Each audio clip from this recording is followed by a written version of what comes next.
Our final session of the symposium is accessibility standards for achieving equitable outcomes. So this session focuses on how accessibility is measured and understood in transportation planning and how standards can support more equitable mobility outcomes. So our first presentation here is understanding the relationship between transportation accessibility and sufficiency by Brenn Anderson from University of Toronto. Brenn, over to you. Um, um, cool. Yeah, this is the first paper in my dissertation. I'm supervised by Steve and Chris Higgins. And yeah, looking at kind of towards understanding the relationship between accessibility and sufficiency. Um, and so jumping into kind of the background, starting with this quote from Eric Miller, that transportation practitioners still need to find better ways to communicate the usefulness of accessibility and more challengingly establish robust standards for acceptable accessibility and its corresponding benefits. And over the last few years, we've done a really good job at that first point of accessibility has become much more ubiquitous in policy. Instead of using mobility focused measures, we've started to understand the benefits of accessibility with social exclusion and mode share and all of these factors, but we still haven't quite gotten to the level of identifying kind of a specific level that might lead to certain benefits or what might be considered kind of a sufficient level of accessibility. And so this is where sufficientarianism comes in. Sufficientarianism is one of the main theories of distributive justice.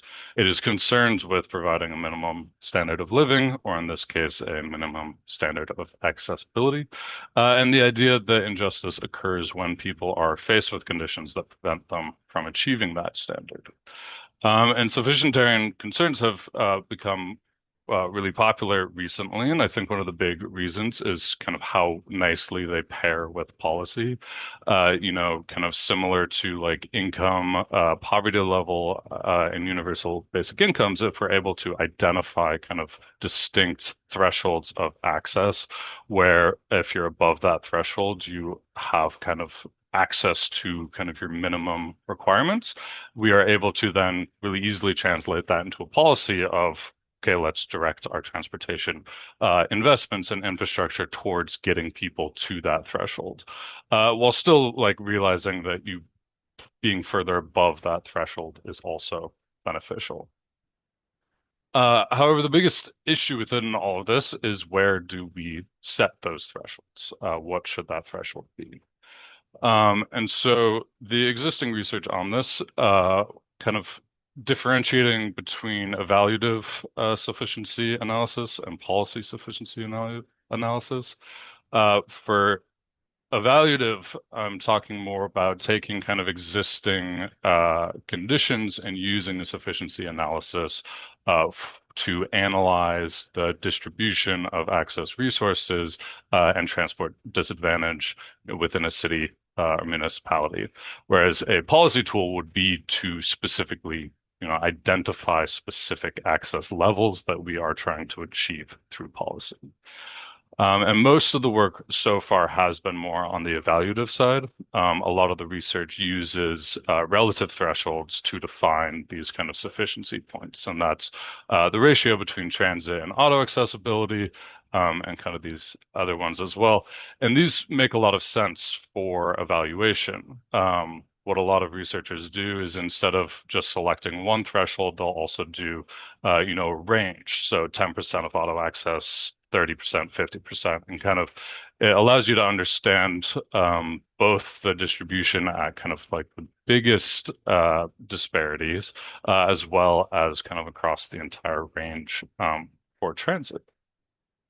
However, for the policy side of it, these relative thresholds don't make as much sense. Like, since they are relative, they don't have that like specific level. If you reduce auto accessibility, technically your transport disadvantage would decrease without actually providing any additional transit resources. So for kind of long-term planning, we can't really use these relative thresholds. And what we're left with is trying to identify more absolute thresholds. And the questions are where and how do we set those sufficient absolute thresholds? And then what are the benefits that actually come with, being above or below this threshold? And so a few theoretical frameworks have been proposed. I base mine largely off of Karl Martin's work. And he had proposed kind of a agent-based deliberation for this process, wherein you'd get a small group of agents that are representatives of the populace, either policymakers or elected officials, or specifically elected folks to represent different wards. And they would deliberate on what a sufficient threshold should be. And through that deliberation, you would end up with an insufficiency range where everybody agrees that is insufficient access, a sufficiency range where everybody agrees that is sufficient, and then, of course, the domain of disagreement in the middle where that is lacking consensus. And he proposed that the access threshold would be set somewhere inside this domain of disagreement. And the next step is kind of figuring out how do we decide exactly where, either a democratic process or something else to kind of isolate the exact spot. Um, I'm proposing instead of using kind of a smaller group of agents, if we use a tool like a national survey where people are representing themselves and looking at their own sufficiency, we can instead switch this from disagreement to more of a probability, where we'll likely still have the insufficiency and sufficiency ranges, but inside that domain of disagreement, it's more at the lower end, there's just a lower probability of sufficiency, and at the higher ends, we have a much higher probability of sufficiency. And this doesn't get rid of the need to then figure out exactly where in this range to set the threshold, but it does kind of provide that very actionable insight of what does this specific threshold mean. And if we did this curve for specific population groups like low income or other transport marginalized folks, we could kind of redo the curve to find specific thresholds that are like most likely to lead to sufficiency for that particular group. And so how did we implement this? With the MJ National Survey. Um, we took specifically focusing on folks using transit. So consequently, also just areas that have transit systems, but across all of Canada. And the survey itself does not actually have a question on do you think your transport is sufficient or not? So we ran a factor analysis to kind of variables that are related to sufficiency to kind of get at that more latent construct. And through the factor analysis, we came up with three factors. The first being these kind of missed and declined opportunities, the second being land use sufficiency, and the third being transportation system sufficiency. Um, and so for the rest of the presentation, I'm going to focus on factor two, just because it's a little bit more general on kind of people's day-to-day lives and getting to kind of the needs and wants. But we did run the kind of forthcoming analysis on the other factors as well. And additionally, this ends up being a kind of continuous measure. And we didn't want to normatively decide what the threshold was going to be. So we left it as that continuous measure of less or more relative sufficiency, with the idea that if you are able to move the population average up along the sufficiency curve, that will lead to higher sufficiency, kind of regardless of what your actual threshold is. Because we wanted to save the setting of thresholds until kind of this relationship was more understood. And so taking these sufficiency factors, we paired it with a bunch of data from the national survey.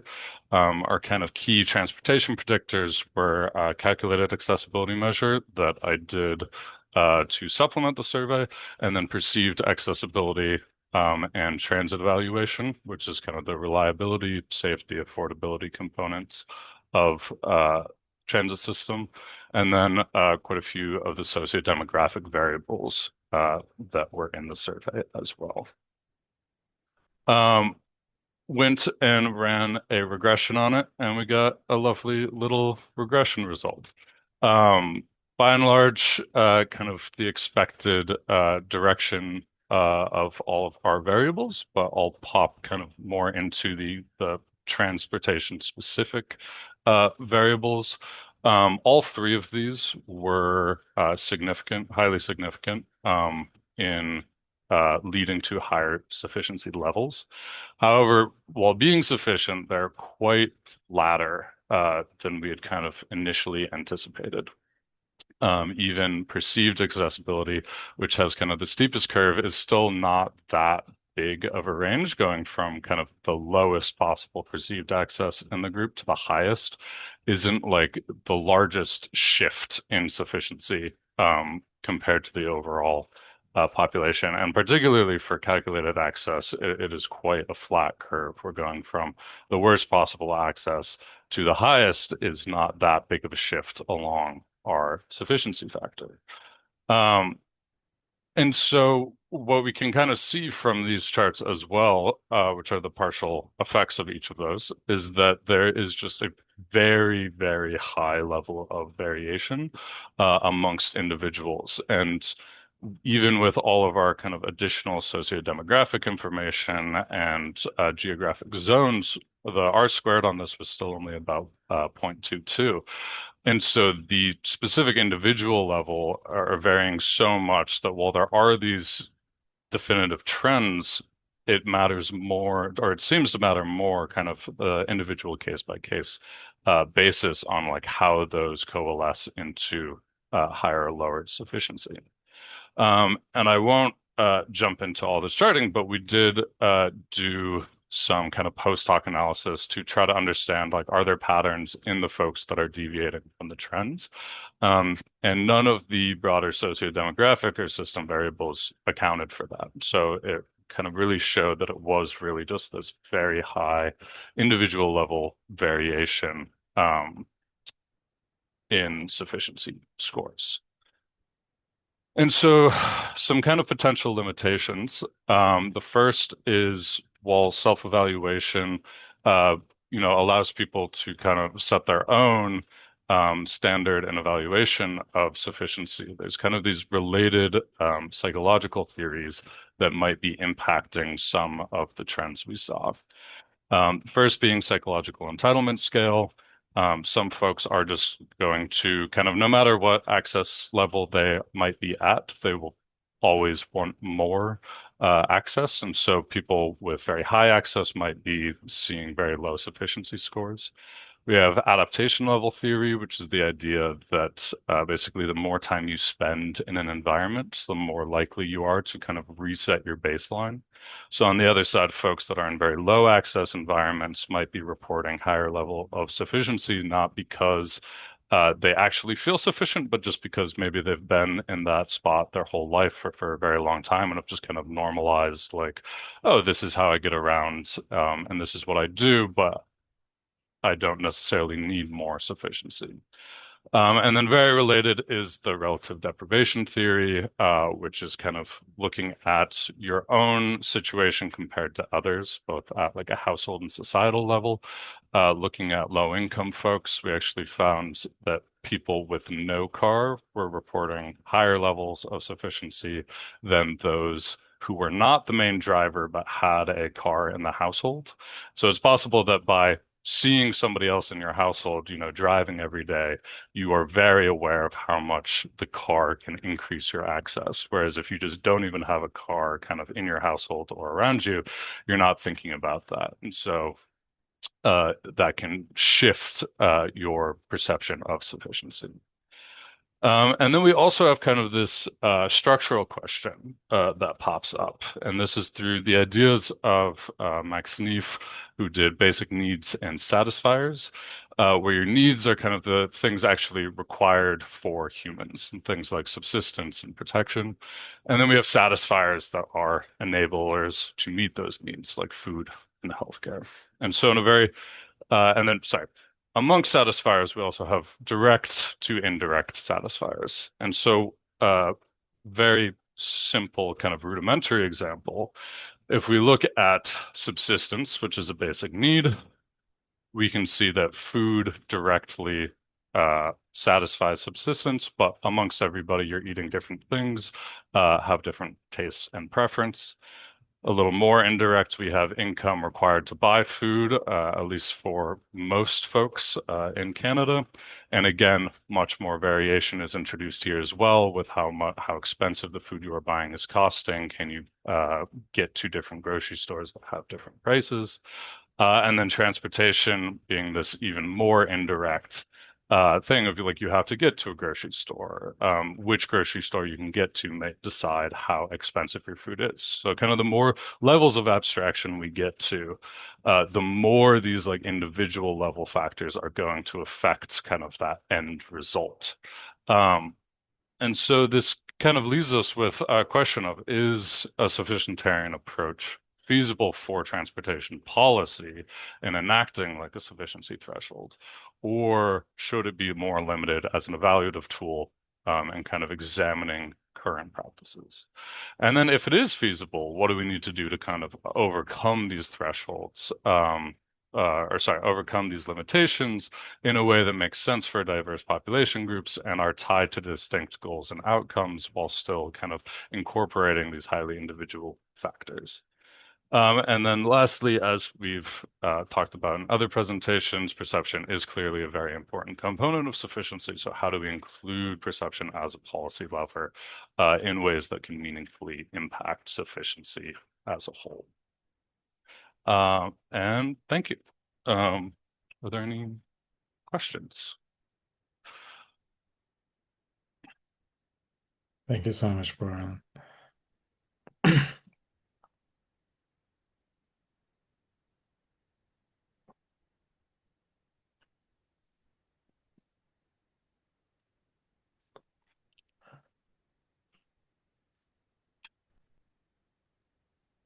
Oh, I'm seeing Yeah, there is a a question. question.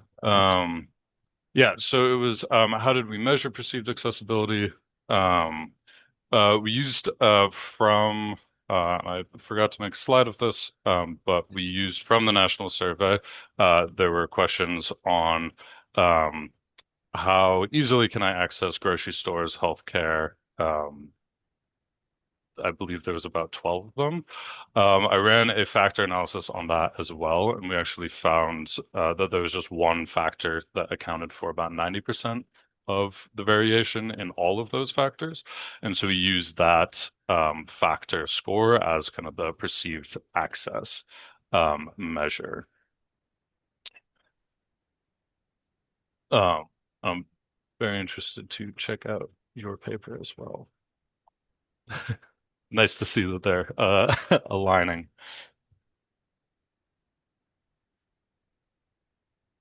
Okay, thanks so much.